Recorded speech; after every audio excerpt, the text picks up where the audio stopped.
brought to you by Goldi Masale. Goldy chole मसाले, जहाँ जाएं रिश्ते बनाएं। गोल्डी लाए हैं फ्रेश लॉक टेक्नोलॉजी जो रखे मसालों को हर समय फ्रेश। 500% टैरिफ। भारत और चीन पर अमेरिका की तरफ से लगाए जाने वाले टैरिफ में अगले हफ्ते की शुरुआत में इतनी बढ़ोतरी हो सकती है। इस आशंका के पीछे की वजह है अमेरिकी राष्ट्रपति डोनाल्ड ट्रंप की ओर से एक बाईपार्टीशन सैंक्शंस बिल माने द्विदलीय प्रतिबंध विधेयक को दी गई मंजूरी। इंडिया टुडे की रिपोर्ट के मुताबिक इस बिल के तहत वॉशिंगटन उन देशों को सबक सिखाने या कहें सजा देने की अनुमति देगा जो रूस से तेल की खरीद जानबूझकर करते हैं। रिपब्लिकन सीनेटर लिंडसे ग्राहम ने सोशल मीडिया प्लेटफॉर्म एक्स पर इस बारे में एक पोस्ट किया। उन्होंने लिखा कि राष्ट्रपति ट्रंप ने इस विधेयक को मंजूरी दे दी है।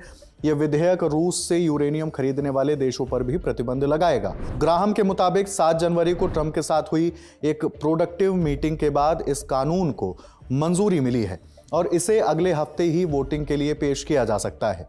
लिंडसे ग्राहम और डेमोक्रेटिक सीनेटर रिचर्ड ब्लूमेंथल की ओर से सुझाया गया यह विधेयक राष्ट्रपति ट्रंप को चीन, भारत और ब्राजील जैसे देशों पर बेहद प्रभावी दबाव बनाने की ताकत देगा। इसका मकसद इन देशों को रियायती रूसी तेल खरीदने से रोकना है। अमेरिका ऐसा दावा थोपता रहा है कि इस खरीदारी से मिली रकम का इस्तेमाल रूसी राष्ट्रपति पुतिन यूक्रेन के खिलाफ जंग में कर रहे हैं। ग्राहम ने लिखा, यह सही समय पर लाया गया कदम है क्योंकि यूक्रेन शांति के लिए कुछ रियायतें दे रहा है और पुतिन सिर्फ बातें कर रहे हैं। निर्दोष लोगों की हत्या जारी है। यह विधेयक राष्ट्रपति ट्रंप को उन देशों को दंडित करने की अनुमति देगा जो सस्ता रूसी तेल खरीदकर पुतिन की वॉर मशीन को फ्यूल दे रहे हैं। हालांकि सीनेट और हाउस के नेताओं ने इस विधेयक पर वोटिंग फिलहाल टाल दी है। इसकी एक वजह यह भी है कि ट्रंप ने संकेत दिया है कि वह भारत से आयात होने वाले सामान पर सीधे टैरिफ लगाने को प्राथमिकता दे सकते हैं। भारत चीन के बाद रूसी तेल का दुनिया का दूसरा सबसे बड़ा खरीदार है। पिछले साल ट्रंप ने अपने टैरिफ अभियान को और तेज किया था। उन्होंने भारतीय आयात पर 25% का रेसिप्रोकल टैरिफ लगाया था और रूसी तेल खरीदने के लिए अतिरिक्त 25% का जुर्माना भी लगाया था। इससे कुछ उत्पादों पर कुल शुल्क 50% तक पहुंच गया था, जिससे नई दिल्ली माने भारत सरकार और वॉशिंगटन के रिश्तों में काफी तनाव आ गया। चीन और अमेरिका के रिश्ते भी बिगड़ते चले गए। अमेरिका ने चीनी सामानों पर 145% तक का टैरिफ लगाया, जिसके जवाब में चीन ने अमेरिकी उत्पादों पर 125% का शुल्क लगा दिया। हाल के दिनों में ट्रंप कई बार यह संकेत दे चुके हैं कि भारत की तरफ से रूसी तेल की खरीदारी जारी रखने की वजह से उस पर नए टैरिफ लगाए जा सकते हैं।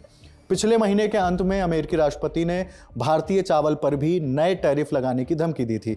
यह धमकी तब दी गई जब व्हाइट हाउस में एक बैठक के दौरान एक किसान प्रतिनिधि ने भारत, चीन और थाईलैंड पर डंपिंग का आरोप लगाया।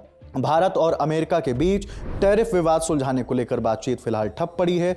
वॉशिंगटन चाहता है कि अमेरिकी कृषि उत्पादों पर लगने वाले भारी आयात शुल्क को रोका जाए। हालांकि भारत सरकार अपने कृषि और डेयरी क्षेत्रों की सुरक्षा को लेकर अब भी तटस्थ बनी हुई है। अभी हाल राष्ट्रपति ट्रंप ने कहा था, प्रधानमंत्री मोदी बहुत अच्छे आदमी हैं, वह अच्छे इंसान हैं, उन्हें मुझे खुश रखना ज़रूरी था। वे व्यापार करते हैं और हम उन पर बहुत तेज़ी से टैरिफ बढ़ा सकते हैं। बहरहाल इस खबर में इतना ही। और भी जो नए अपडेट्स आएंगे दी ललन टॉप आपके बीच रखता रहेगा। नमस्ते। मौसम ठंडा हो सकता है मगर मस्ती ठंडी नहीं होनी चाहिए। नए साल में रजाई में कुनमुनाते हुए दुबकना नहीं है। शुरुआत होगी बहुत सारे फन के साथ। दिन होगा शनिवार का 10 जनवरी 2026 को आपके फेवरेट स्टार्स के साथ पटना के बापू सभागार में जमेगा ललन टॉप का बिहार अड्डा। खेली जाएगी क्विज, आएगा बहुत मजा। और यहाँ आने के लिए आपको सिर्फ फ्री में रजिस्ट्रेशन कराना है। So what are you waiting for? dilalantop.com पर जाइए, बैनर पर क्लिक कीजिए और आ जाइए बिहार अड्डा में। रजनीगंधा presents Lallan Top Bihar Adda, co-powered by Hero Glamour X, ITIL and Rajdhani Basin.